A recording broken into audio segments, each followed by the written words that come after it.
Hello बच्चों, कैसे हैं आप सब। तो आज हम डिस्कस करेंगे क्लास 10th 2025 का जो मैथ्स का पेपर हुआ था। तो क्वेश्चंस देखते हैं किस लेवल के क्वेश्चंस पूछे गए थे। सीबीएसई में स्टैंडर्ड का पेपर है, ठीक है। तो देखते हैं इसमें क्या है।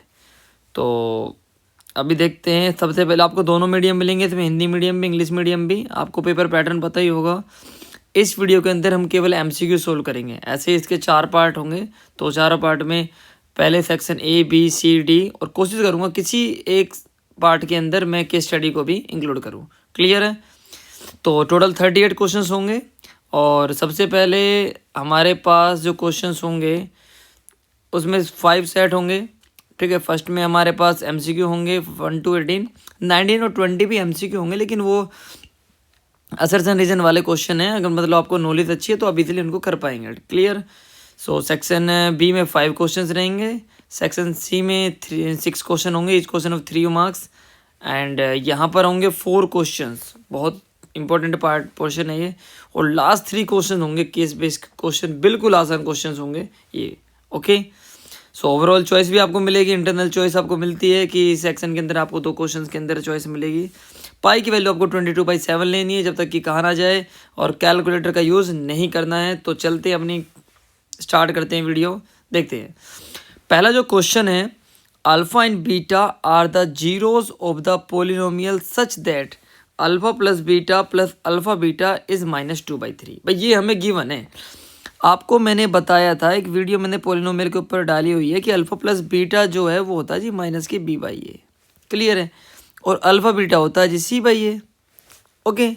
यानी कि इसकी जो वैल्यू हमें गिवन है वो गिवन है भाई -2/3। ओके। तो यहाँ से अगर हम चेक करें तो यहाँ से हम इजीली, अगर देखो आपको ज़्यादा, अगर आपको बताया कि इसको एक एलसीएम कॉमन भी आ सकता है, एलसीएम आ जाएगा यहाँ से +c इक्वल्स टू -2/3। यहाँ से जो पहली वाली वैल्यू ये a होगी, ये b होगी, और ये होगी जी हमारे पास c। यानी कि b की वैल्यू है जी हमारे पास -6। क्लियर है। c की वैल्यू हमारे पास k है, a की वैल्यू हमारे पास 3 है, यानी कि -2/3, 3 से 3 कैंसिल हो जाएगा। k की वैल्यू होगी जी हमारे पास -2 + 6 यानी कि 4। यानी कि ऑप्शन नंबर होगा डी, बिल्कुल करेक्ट। क्लियर है। आई होप आपको समझ में आया होगा। ओके। तो ऐसे क्वेश्चंस आपको पता रखना है। ओके। अब चलते हैं हम सेकंड क्वेश्चन की तरफ। क्या बोला गया है कि जी x की वैल्यू 1 है और y की वैल्यू 2 है, और ये इनमें पुट करने के बाद आपको ये बताना है, और 2 वैल्यूज है कि मैंने कि a और b किसका रिलेशन क्या होगा। बिल्कुल बेसिक सा क्वेश्चन है। x के प्लेस पे जब 1 रखेंगे आएगा 2, y के प्लेस पे 2 रखेंगे आएगा 6 + a = 0, यानी कि -4 + a = 0। a की वैल्यू आ गई जी 4 हमारे पास, कोई दिक्कत। और जब दूसरी क्वेश्चन में आप पुट कर रहे होंगे तो ये होगा जी 2 + 6 - b = 0, यानी कि b की वैल्यू आएगी हमारे पास 8। कोई दिक्कत यहाँ तक। ओके। तो a भी पता लग गया, b भी पता लग गया, यानी कि ये पता लग गया कि जो b की वैल्यू वो a का डबल है, जो b है वो a का डबल है। यानी कि हमारे पास क्या होगा, ऑप्शन नंबर बी बिल्कुल करेक्ट होगा। आपको यहाँ से अगर पता ना लगे ना तो आप ये कर लेना भाई, a की वैल्यू 4 है, b की वैल्यू 8 है, यानी कि 8 = 8 किस कंडीशन में आ रहा है, ऑप्शन नंबर बी में आ रहा है। ठीक है। आई होप आपको समझ में आया होगा। क्वेश्चन नंबर 3 की बात कर लेते हैं कि जी मिड पॉइंट दे रखे हैं आपको, लाइन सेगमेंट है हमारे पास कोई। ये मिड पॉइंट का मतलब होता है इस लाइन सेगमेंट का बीच वाला पॉइंट जी। -4,5 कोऑर्डिनेट ज्योमेट्री का क्वेश्चन है ये। तो ये वाला जो पॉइंट आप कैसे निकालेंगे भाई, ये होता है जी हमारे पास x1, ये होता है जी y1, ऐसे ये होता है x2 और ये होता है जी y2। ये वाला पॉइंट हम मान लेते हैं P(x, y)। कोई दिक्कत यहाँ तक। अब आपको जब x की वैल्यू निकालनी है तो एक फॉर्मूला याद रखेंगे मिड पॉइंट के लिए, x1 + x2 / 2। सेम y के लिए होता है y1 + y2 / 2। क्लियर है यहाँ तक। ओके। आई होप आपको यहाँ तक चीज़ें समझ में आई होंगी। ओके। तो इतना करने के बाद अब आप क्या करेंगे, यहाँ से अब आपके पास दे रखिए जी -4 + 4 / 2, यानी कि ये आएगा जी 0/2। क्लियर है। यानी कि ये रिजल्ट होगा हमारे पास 0। ओके। और y की जो वैल्यू है जी, y की वैल्यू वैसे निकलेगी 5 प्लस, और आप ठीक है 5 + 6 / 2, यानी कि ये हमारे पास मिलेगा जी 11/2। यानी कि आपको जो पॉइंट्स मिले 0,11/2 मिला है। अब ये आपको बताना है जी जो मिड पॉइंट है वो कहाँ लाई करेगा। भाई जब मैंने आपको बताया हुआ है अगर x की वैल्यू 0 है तो मतलब y एक्सिस पे लाई करेगा, यानी कि ऑप्शन नंबर होगा जी हमारे पास ये वाला ऑप्शन होता है जब दोनों हमारे पास क्या हो 0 पे लाई करे। क्लियर है? ओके, ये ध्यान रखना आपको भाई, ठीक है।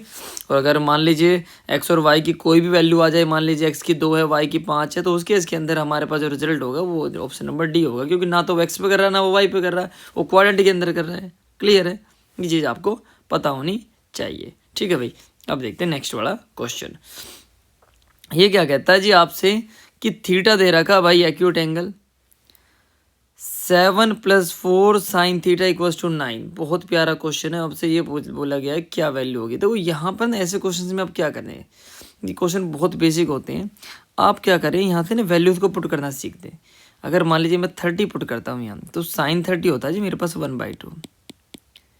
तो 1/2 जब मैं इसको कट करूँगा 2 आएगा, यानी कि 7 + 2। भाई कंडीशन सेटिस्फाइड होगी तो सोचना ही नहीं है, टाइम को सेव करना है। क्लियर है या नहीं है? तो आपके पास जो आंसर होगा ऑप्शन नंबर ये होगा। मैंने यहाँ पे 30 पुट किया, sin 30 होता है 1/2, 2 से ये 4 को कट किया 2 टाइम्स, सो 7 + 2 होता है 9, यानी कि ऑप्शन नंबर बी हमारा बिल्कुल करेक्ट होगा जी।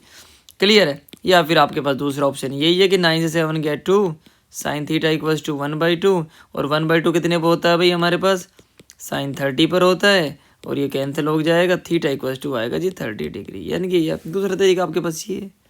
तो जो आपको सही लगे आप उससे क्वेश्चन को ट्राई करेंगे। क्लियर है? tan² थीटा माइनस, अब आपको करा 1/cos होता है जी सीकेंट, तो सीकेंट भी आ जाएगा secant² थीटा, यानी कि जो आइडेंटिटी होती है -1 के बराबर है, क्योंकि secant² theta minus tan² theta होता है जी 1 के बराबर। तो यहाँ पर माइनस कॉमन लेंगे तो रिजल्ट आ जाएगा। ऐसे ऐसे क्वेश्चन दिए, मतलब पेन उठाने की भी आपको जरूरत नहीं है, ठीक है जी। ये आपका 2025 का पेपर है जो इस साल हुआ है। क्लियर है?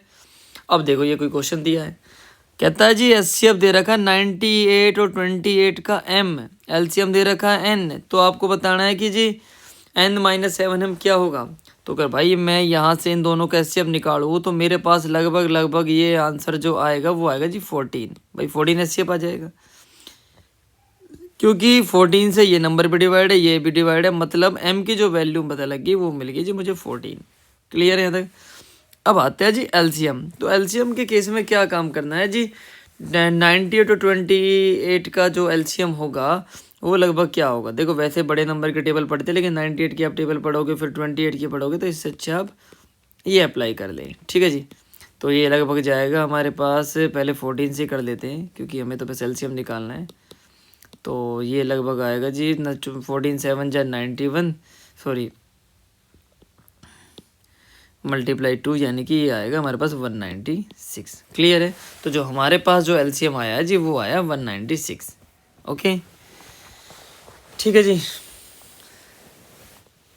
तो अब आपको क्या काम करना है जी, m तो मिल गया 14, n मिल गया आपको 196। तो जी n की वैल्यू तो हमारे पास थी, कितनी थी 196, और m की वैल्यू जी 14, तो 196 - 98 यानी कि 98 हमारे पास ऑप्शन नंबर सी होगा बिल्कुल correct.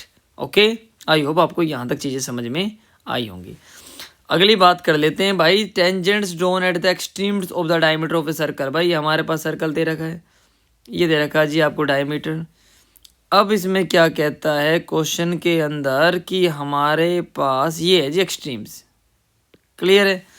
The tangents drawn at the extremities of the diameter of a circle are always. भाई टेंजेंट्स कैसे ड्रॉ की जाएंगी ये वाली चीज़ें बतानी है आपको, यानी कि ये जो टेंजेंट आपके पास ये है ये कैसे ड्रॉ की जाएंगी आपको बताइए। ये हमेशा 90 डिग्री रहेंगी जी, क्योंकि 90 नहीं रहा ना, 90 होता है जी परपेंडिकुलर।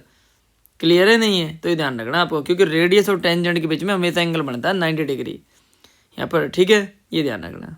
ओके, तो जी हमारे पास अगला क्वेश्चन बढ़ते हैं हम। ए ट्रायंगल ABC और DEF, दो ट्रायंगल हमारे पास है, ये ABC और दूसरे वाला ट्रायंगल हमारे पास DEF। तो जी एंगल B और एंगल E बराबर है भाई, एंगल B बराबर एंगल E के बराबर है। एंगल एफ बराबर है जी एंगल सी के बराबर, ऐसा भी हमें क्वेश्चन में गिवन है। तो मतलब सिंपल सी बात है। तो अच्छा और कुछ बोला नहीं। ए भी बराबर है 3DE, यानी कि अगर यहाँ से हम निकाले तो ए बी अपॉन डी आ जाएगा जी 3/1। क्लियर है? ओके, यानी कि अगर ये x है तो ये 3x है, ये इतना हमें गिवन है क्वेश्चन के अंदर। ठीक है जी। तो बताना है कि भाई दोनों ट्रायंगल्स कैसे होंगे, ये आपको कंडीशन यहाँ से बतानी है भाई। अब मुझे बताओ, क्या ये ट्रायंगल कॉन्ग्रुएंट हो सकते हैं? भाई किसी ट्रायंगल के अगर दो एंगल बराबर हो गए, ऑटोमेटिकली उसका थर्ड एंगल बराबर होगा या नहीं होगा? भाई होगा या नहीं होगा? अगर मान लीजिए 30 है, ये 70 है, ये 30 है 70, तो ऑटोमेटिकली ये 80 होंगे नहीं होंगे? होंगे। लेकिन एंगल से हम ये नहीं कह सकते कि वो उसकी जो साइड्स भी बराबर होंगी। बात समझ में आई? मतलब कॉन्ग्रुएंट नहीं बोलेंगे जी, ध्यान रखना। तो ए हो या फिर ए हो, इससे केवल सिमिलरिटी प्रूव कर सकते हैं आप, कॉन्ग्रुएंसी नहीं। तो ये कहता है जी कॉन्ग्रुएंट बट नॉट सिमिलर, बिल्कुल गलत जवाब है जी। Congruent as well as similar, ये भी बिल्कुल गलत है। ये भी और ये बिल्कुल आपका होगा जी करेक्ट आंसर। समझ में बात आई? क्योंकि वो उसका थर्ड टाइम्स है। ओके, ये ध्यान रखना भाई आपको। अगले वाला जो क्वेश्चन है भाई, -1 की पावर n प्लस -1 की पावर 8। देखो यहाँ से नेगेटिव की पावर अगर इवन नंबर आ जाए तो वो होता है जी हमारे पास पॉजिटिव। बहुत ही सिंपल सा क्वेश्चन दे रखा है, बस थोड़ा सा बच्चों को थोड़ा सा ध्यान रखना। +1 है, उधर जाएगा तो -1 हो जाएगा जी। -1 की पावर में 1 रख दूँ यहाँ पे, कोई प्रॉब्लम तो नहीं है। जब बेस सेम होता है n की वैल्यू क्या हो जाएगी? 1 के बराबर आ जाएगी, कोई दिक्कत तो नहीं है। 3 रख दूँ तब भी -1 ही आएगा, 5 रख दूँ तब भी -1 आएगा, 7 रख दूँ तब भी -1 आएगा। यानी कि कोई भी आप ओड नंबर पुट कर सकते हो भाई। ऑप्शन नंबर सी होगा बिल्कुल करेक्ट। ठीक है जी, समझ में बात आ रही है आपको? अब ये कहता है कि हमारे पास 2 polynomials on the graph low the number of the distinct zeros of both the polynomials. तो जी दो ही हमारे पास डिस्टिंक्ट, तो हमारे पास यही है भाई। ठीक है, दोनों सेम नंबर मिल रहे, तो 2 जीरोस होंगे इसकी। ठीक है। Sum of the first m terms of an AP, यानी कि SM दे रखा है भाई 2m² + 3m।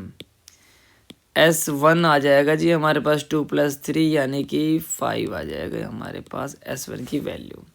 और याद रखेंगे भाई A1 और S1 दोनों बराबर होते हैं, क्योंकि पहली टर्म का सम और पहली टर्म दोनों बराबर ही रहेंगी। A2 निकालने का फॉर्मूला बता देता हूँ जी, S2 - S1 होगा। A3 निकालने का फॉर्मूला होगा जी S3 - S2। ओके, ये ध्यान रखेंगे आप यहाँ से। ठीक है जी। तो ये कहता है कि भाई सेकंड टर्म क्या है, तो S1 तो हमने निकाल लिया, S2 और निकाल लेते हैं। S2 निकालेंगे, यहाँ पे 2 रखेंगे तो आ जाएगा जी 2 का स्क्वायर 4, 4 2 जा 8 + 6 यानी कि 14। अब 14 से आपने अगर मान लीजिए यहाँ से 5 माइनस किया तो आ गया 9। तो भाई 14 से 5 गया तो क्या आएगा 9। ऑप्शन नंबर होगा भाई हमारे पास बी, बिल्कुल करेक्ट होगा। क्लियर है? Mode mean of data this and then the median. भाई ये थोड़ा सा नहीं याद रखना भाई कि 3 मीडियन जो होता है ना, वो होता है मोड +2 मीन। ये बड़ा क्वेश्चन हमेशा पूछा जाता है एग्जाम के अंदर। आप ऐसे भी याद रख सकते हो कि ये 1 होता है, ये 2 होता है, ये 3 होता है। बस थोड़ी सी दिमाग में रखना कि लेफ्ट साइड में मीडियन होता है, बस इतना। Median equals to mode +2 mean. Clear है? तो भाई हमारे पास इसमें क्या गिवन है, मीडियन तो हमें निकालना ही है, तो मीडियन को मैं मान लेता हूँ। मोड दे रखा जी 15x, ये दे रखा भाई 18x, यानी कि यहाँ से अगर हम बात करेंगे तो ये हो जाएगा लगभग 36x। तो 36 + 5 हो जाएगा 41, यानी कि हो जाएगा जी 51x। और 3 इसके नीचे आएगा, यानी कि आ जाएगा जी 17x हो जाएगा इसका बिल्कुल करेक्ट आंसर। ठीक है जी। एक पत्ता निकाला गया भाई 52 पत्तों में से, कहता है कि जी रेड फेस कार्ड, और टोटल होते हैं फेस कार्ड 12 भाई। 4 जैक होते हैं, 4 क्वीन होती हैं, 4 किंग होते हैं। 12 पत्तों में से जब भी कलर की बात करें तो 2 से डिवाइड कर देना भाई हमेशा। तो 6 आ गए रेड फेस कार्ड, यानी कि 6/52, यानी कि ये 2 से कट करेंगे तो ये आ जाएगा हमारे पास 3/26, यानी कि ऑप्शन नंबर डी होगा इसका बिल्कुल करेक्ट आंसर। ठीक है जी। Which of the following is a rational number between √3 and √5। तो √3 एंड √5 के बीच में अगर बोला जाए तो सबसे पहले पाई होता है जी 3.14। तो 3.14 पे तो जाने की जरूरत ही नहीं है। पहले जो कौन बनेगा करोड़पति खेलेंगे जी, ऑप्शन नंबर को सी को यहाँ से हटाओ, ठीक है। अब आता है जी दूसरी बात हमारे पास, क्या ये वाला आंसर हो सकता है। अब √3 की खुद की वैल्यू 1.73 होती है, तो ये वाला ऑप्शन भी हमारा गया, ठीक है जी। अब बात कहता है कि जी which of the following is a rational number between. अब यहाँ पर इसने एक दो कंडीशंस डाली हैं कि 1.857142, एक तो नंबर डाला जिसने ये, और एक नंबर डाला है इसने 2.326। 2.326 थोड़ा सा देखो कन्फ्यूज़न नहीं होनी चाहिए भाई। अगर अब आपके पास मानो कौन बने करोड़पति, यहाँ से आपको खेलना है। आपको सिंपल सी बात पता है यार, √3 की वैल्यू होती है 1.73, √5 वैल्यू मान लीजिए 2 मान लेते हैं क्योंकि √4 2 होता है, तो कहीं ना कहीं इनके बीच में नंबर लाई आ रहा नहीं आ रहा, तो दिमाग लगाना ही नहीं है भाई इसके ऊपर, तो ऑप्शन नंबर डी आंसर होगा। समझ पाता ही नहीं है, वरना भाई अगर ज़्यादा दिमाग है तो ये फैक्टराइज करके देख लेना, ये डिवीजन मेथड से सोल्व करके देख लेना, तब आप कर दोगे, ठीक है ना। ये ध्यान रखना, क्लियर है, ये ध्यान, ओके, यहाँ से निकाल देना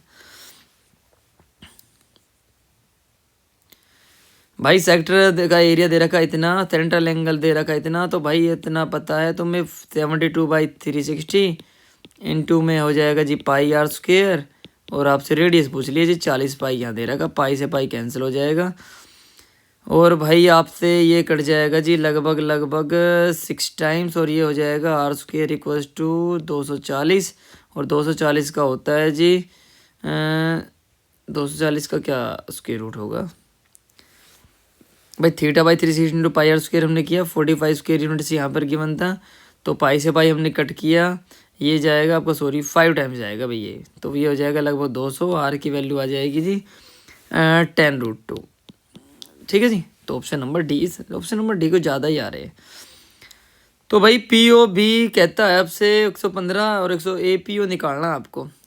तो APO निकालने का ना बेटा बहुत ही आसान तरीका, देखो ये तो पता 90 है आपको, ये वाला जो एंगल होगा ये कितना होगा बताओ भाई, आप 180 से माइनस कर दोगे लगभग कितना आएगा 65 आएगा, ठीक है जी।